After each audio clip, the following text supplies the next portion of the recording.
up, everybody? My name is Brad, and welcome back to the second annual Brad's Book Awards, where I'm talking about all of my favorite books I read last year in 2021. And today, the third category for this year's Book Awards, I'm going to be talking about my top 5 non-horror books. Most of the books I read are horror. I read outside of horror every now and then, but today I wanted to talk about my top 5 non-horror books I read last year in 2021.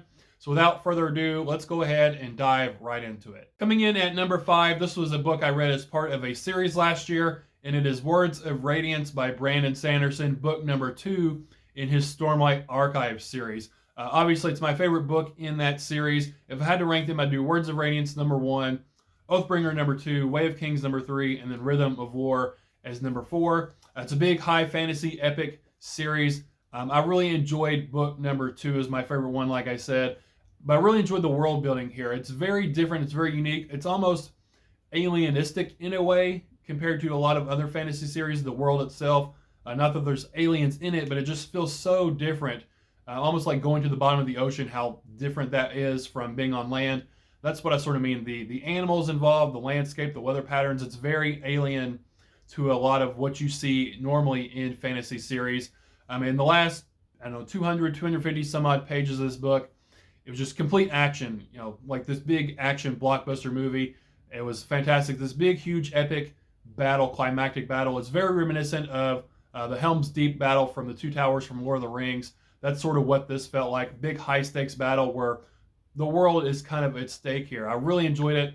Coming in at my number 5 spot is Words of Radiance by Brandon Sanderson, book number 2 in his Stormlight Archive series. Up next at my number 4 spot is One Flew Over the Cuckoo's Nest by Ken Kesey. We read this way back in January, I believe, for a book club sort of book, and I thoroughly enjoyed it. I really didn't know what to expect going into it. I had never seen the movie before. I read the book first, then watched the movie. I liked the book a lot more than the movie, but I'd heard lots of things about Nurse Ratched, just how evil she was. She's some people's top villain of literature. And she was evil, but not in the way I was expecting her to be. I was expecting her to be much more hands-on, much more physically violent to the patients in the mental hospital. But she was not that. She was much more psychological, much more mind games, sort of twisting and turning what the patients would say back against them, making them feel small, making them feel neglected and little, all that kind of stuff. So she was evil, just not in the way I was expecting her to be. This is sort of a look at mental hospitals and mental patients and how they were treated sort of as an institution in the 1960s, I believe is when this was written, just how horribly some of these people were treated. It was an interesting book, little bits of hope in here throughout, very dark book, very evil book at times, very sad. Also, I thoroughly enjoyed it. It was a very interesting read. My number 4 pick, I have One Flew Over the Cuckoo's Nest by Ken Kesey. Up at number 3 is Where the Crawdads Sing by Delia Owens. I thoroughly enjoyed this book. This one deals with dual timelines. We have a timeline sort of in the past about our main character Kaya and how she just has a horrible life. Her parents are sort of neglectful. Her mom actually walks out on the whole family and just is gone. The dad's a drunk. He beats the kids and just doesn't really have anything to do with the kids. They live out in sort of the marsh area. They're poor. And slowly, one by one, her mom leaves, her dad is not present really, and all her brothers and sisters, they slowly all leave home, and eventually it's just Kaya and her dad. Her dad eventually goes away, and it's just Kaya all by herself. This young girl fending for herself, no money, no resources really, out living in the marsh, trying to fend for herself. So we have that timeline as Kaya grows up by herself in the marsh, and all the people that come into her life and how she gets by, how she struggles to survive. And then I guess you could say in the current timeline, the present timeline, there's been a murder. And of course, Maya, the marsh girl, the crazy girl that lives out in the marsh, she's the main suspect for this murder. So we're flipping back and forth between this investigation for this murder and Kaya growing up. And eventually those timelines collide with each other where, is Kaya the one guilty or not guilty for this murder? I thoroughly enjoyed it. It was a fantastic book, very heartbreaking, very sad. Especially being a parent and having this child being neglected, having to live and fend for herself out in the marsh all on her own. And it was basically just Kaya in nature at the end of the day. Nature was her friend, nature was her love, and that's how she got by, how she survived. A fantastic read. My number 3 pick is Where the Crawdads Sing by Delia Owens. Up at my number 2 spot is The Devil All the Time by Donald Ray Pollock. This is sort of your Southern grit lit, Ohio Rust Belt type of fiction. It all takes place in Ohio. And this is sort of a mosaic novel. We sort of have our main character, Arvin, and we follow his life for a while, but we have all these other sort of side characters. And it's really about how their lives intersect and intertwine with each other at different points in time throughout their lives.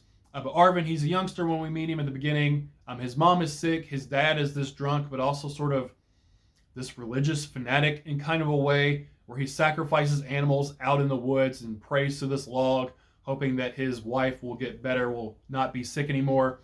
And then we have other things. We have a corrupt sheriff. We have these two brothers that sort of play at being preachers, but they're not really preachers. They just sort of are taking advantage of people. We have these serial killers going around taking pictures of each other. Just all these kinds of different people, these horrible people, all these people with sort of the devil inside of them. The devil is present all the time, to sort of play off the title, and how horrible all of these people are in their own sort of different ways, and how their lives all intersect and intertwine with each other. Like I said, sort of a Knock'em Stiff, Ohio, or this town in Ohio, sort of the focus point, and how everyone's lives intertwine, going from there out into the world and coming back again. Brilliant novel. I have not seen the movie yet. I don't know. I have heard good things about the movie, but I'm sure the novel is a lot better. A fantastic read. I definitely want to read more from Donald Ray Pollock.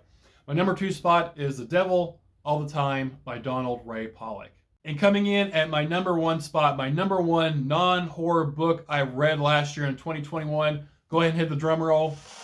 My number 1 book is Betty by Tiffany McDaniel. This book, man, what do I say about this book?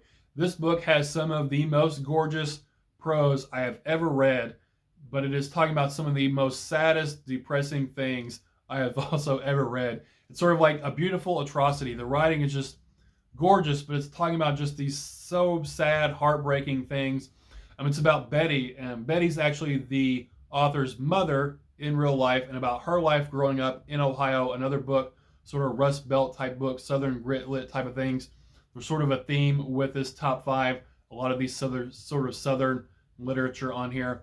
But Betty just had a horrible life, and she's part Native American, and at the time they were really looked down upon, sort of the same way black people unfortunately were as well. Lots of racism here. Even her own mother is sort of racist against her. But it's really about the tragedy of Betty and her life growing up. Her brothers and sisters, some of them die off in horrible ways. It's a very sad book. There's also this sort of magical realism element to the book. Her father's Native American, and he's sort of the shining star, the bright beacon of hope within this book, with everything else just being darkness and sadness and heartbreak surrounding him. But he tells these stories to Betty and the family, sort of these uplifting stories to give them these slivers of hope, and they sort of have this magical realism element to it. There's one story he tells at the beginning of the book about how his heart is sort of this glass sphere, and there's this little bird, this hummingbird, fluttering around inside of it. And when he dies, the glass heart will break, and the bird will carry his soul to heaven. So sort of these magical realism elements at play here with these little stories that the father tells. The father was probably my favorite character in here. But if you can think of a trigger warning, this book probably has it. Animal abuse, rape, sexual assault, suicide, all that kind of stuff. But it's a fantastic book. It's so well written. Tiffany McDaniel's prose is just beautiful and top notch. I highly, highly recommend it. This book was amazing in my opinion. My number 1 non-horror book I read last year is Betty by Tiffany McDaniel. And that's it. Congratulations to everyone who made my list for my top 5 non-horror books I read last year in 2021.